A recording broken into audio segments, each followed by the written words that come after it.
नमस्कार, बहुत स्वागत है आप सभी का टोटल टीवी में और मैं हूं आपके साथ जया पाल। चलिए शुरुआत बुलेटिन की बड़ी और अहम खबर के साथ करेंगे।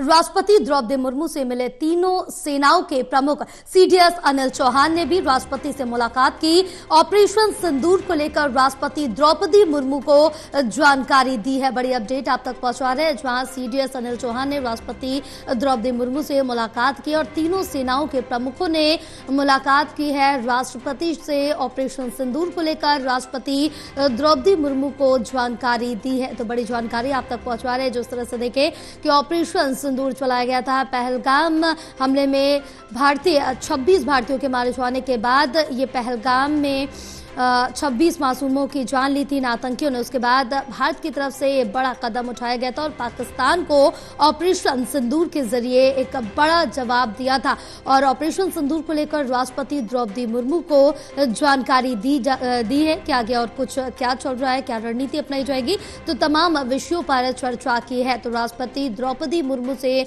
मिले हैं तीनों सेनाओं के प्रमुख। बड़ी जानकारी आप तक पहुंचा रहे हैं। हमारे साथ हमारे सहयोगी ललित जुड़े हैं और ज्यादा जानकारी लेंगे। ललित, क्या कुछ अपडेट मिल पा रही? तीनों सेनाओं के प्रमुखों ने राष्ट्रपति द्रौपदी मुर्मू से मुलाकात की, ऑपरेशन सिंदूर को लेकर जानकारी दी। देखिए, ऑपरेशन सिंदूर को लेकर जानकारी ये है कि जिस तरीके से दोनों देशों के बीच में सीज फायर हुआ और उसके बाद अब चीजें थोड़ा नॉर्मलाइज होती हुई दिखाई दे रही है, उसमें आज जो डेवलपमेंट हुआ है वो ये डेवलपमेंट हुआ है कि पाक रेंजर्स का एक जवान था जो कि भारतीय सेना के कब्जे में था और एक हमारा बीएसएफ के जवान थे जो पूनम साहू, जो कि गलती से सीमा पार कर गए थे। तो उनको जो है आज एक्सचेंज प्रोग्राम किया गया है।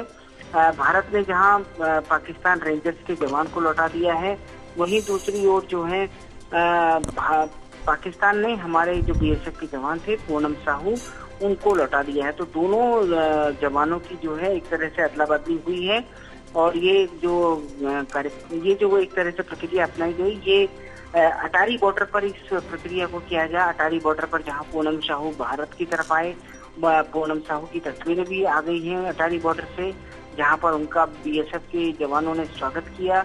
वहीं दूसरी तरफ जो है पाकिस्तान रेंजर्स के जवान को जो है पाकिस्तान को सौंप दिया गया है।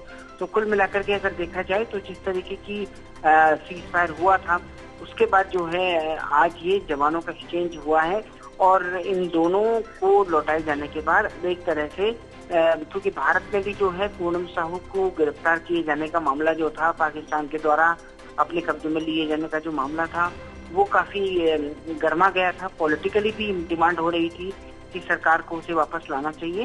बिल्कुल, वो तो ललित कहीं ना कहीं काफी ज्यादा महत्वपूर्ण हो जाता है जिस तरह से वो वापस करना। बिल्कुल ललित, वापस आना और कहीं ना कहीं काफी महत्वपूर्ण हो जाता है। लेकिन बिल्कुल, तमाम जानकारी साझा करने के लिए बहुत शुक्रिया आपका।